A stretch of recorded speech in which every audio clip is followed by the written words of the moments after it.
Hello and welcome to Throne of the Tides Guide, one of the dungeons in the Mythic Plus pool in Season 3 of Dragonflight. We'll be going through the most important trash mechanics and of course the boss fights. Let's start with the snapdragons. Those little dogs are going to fixate somebody in your party and start hitting them, applying a stacking bleed dot. Unlike other fixates, if you stun them, the fixate is not going to stop and they'll keep chasing the target after the stun is over. So the strategy here is definitely stun them, definitely slow them down, but whoever is the target, probably a good idea to run away, as the dot does a lot of damage, especially on hierarchies and especially if it stacks up a little bit. The oracles are going to cast a lot of water bolts. Interrupt as many of these as you can, but definitely save interrupts for the healing waves that they're going to be casting and the hexes. Obviously you don't want any of these abilities to go off. The big Nezhtar Sentinels are going to burst your tank and then they'll cast Crushing Depths.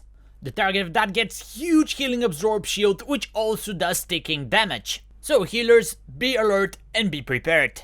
The big Ravager mobs have Acid Barrage Frontal. Definitely do not get hit by that because it does a stacking dot on you. And they also throw the big old green circle on the ground, move away from it and don't step on top of it after it explodes because it leaves a puddle on the ground. Some of the packs have Tempest Witches inside, interrupt their lightning bolt and they'll cast Lightning Surge on one of your teammates. They start radiating damage in a small blue circle, but you can actually dispel that, so keep an eye out for it. At some points of the dungeon you'll be attacked by a group of small murlocs when they come spread out, because they leap on people and when they land they do AoE damage in a small area. You have to pull several different packs with different amount and different combination of the mobs that we mentioned so far in order to reach the first boss. That will be Lady Nazjar, who is going to cast Gazers. Just move away from the blue circles and then she's going to cast Shock Blast on somebody. Move away from your teammates with the big blue circle because once you explode you send out shocking orbs that they need to dodge. And spread out when she's casting Focus Tempest because this is essentially a chain lightning. It will do damage to the initial target, but then it will jump to other teammates if they're close by. At 60 and 30% you go into intermission phase where the boss is immune to damage, but she summons a bunch of adds. Stay spread as some of them are the small murlocs that we saw earlier. They jump and do AoE damage where they land. Keep dodging the blue circles, drag the big guard melee mobs on top of the frost witches who are casters, cleave them down, interrupt their frost bolts, and once you kill them you go back to phase 1. In phase 1 the boss is also occasionally going to cast water bolt, just interrupt those and keep doing the same mechanics until the boss is dead. The second boss follows right after. Commander Ultok will cast Crushing Claws on your tank, which not only does damage but increases their damage taken by 100% for 10 seconds. When he casts Bubbling Fissure he'll summon pools in the feet of 3 of your teammates. You kinda wanna stack those behind the boss and then move in front without walking in the pools because not only they do damage but they reduce your haste. And then the boss will cast Festering Shockwave, which knocks you back, does a lot of damage and leaves a dot on you. Keep in mind that you can line of sight the dot portion of this ability, and also be careful not to get knocked back into one of the puddles. The boss will also cast Awaken Ooze, which transforms all of the puddles into oozes that start crawling towards your teammates. They drag the puddles along with them, so you actually want to keep your distance so you don't get hit by the puddles. You can slow and CC the oozes, but also damaging them knocks them back. After 12 seconds the oozes transform back into puddles. However, they will not disappear throughout the fight. You will keep summoning more and more puddles, so you need to manage your space correctly and be very effective on kiting the oozes when they're alive. The trash that follows includes some faceless watchers which will suck you in and then try to smash you in their big purple circle, so just run out of that. And then try to stun the little minions around them when they cast their pool spell, which does AoE damage. Make sure to dodge the beams that the Seers are going to summon in the hallway, and interrupt their channel Mindflay ability to reduce the damage taken by your party. The third boss is called Mindbender Gursha, who is going to flame shock your teammates. Try to dispel those as much as you can because it takes for a lot of damage. And occasionally he's going to summon Stormfury Totem that you need to cleave down as quickly as possible because it buffs its damage to the tank significantly.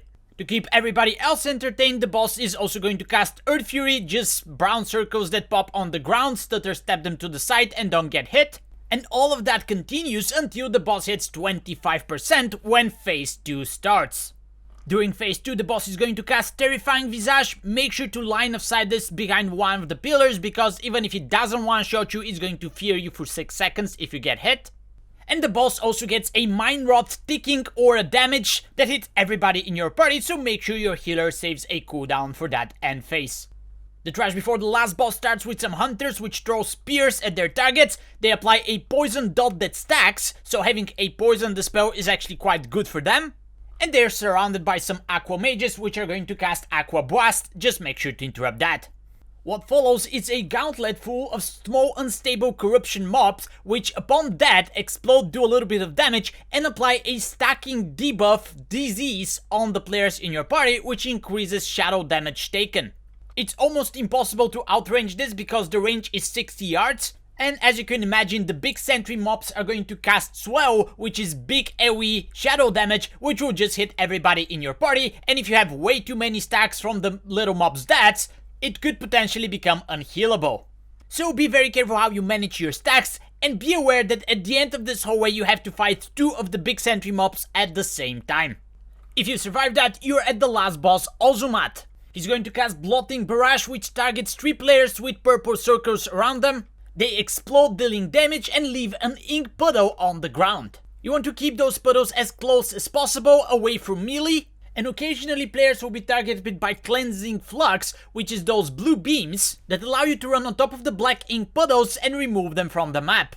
Putrid Roar does AoE damage and leaves dots on your teammates along with purple swirlies that summon adds. Some of the adds are melee, the others are casters that you need to interrupt, but you need to cleave them down, and guess what, when you kill them, more ink spills on the ground. The boss also has a Mug Spew which is a tank frontal, so make sure you don't stand on the way. So phase 1 of the fight is basically managing your space correctly, trying to stack the inks as close as possible and then cleansing them once you get the Flux ability.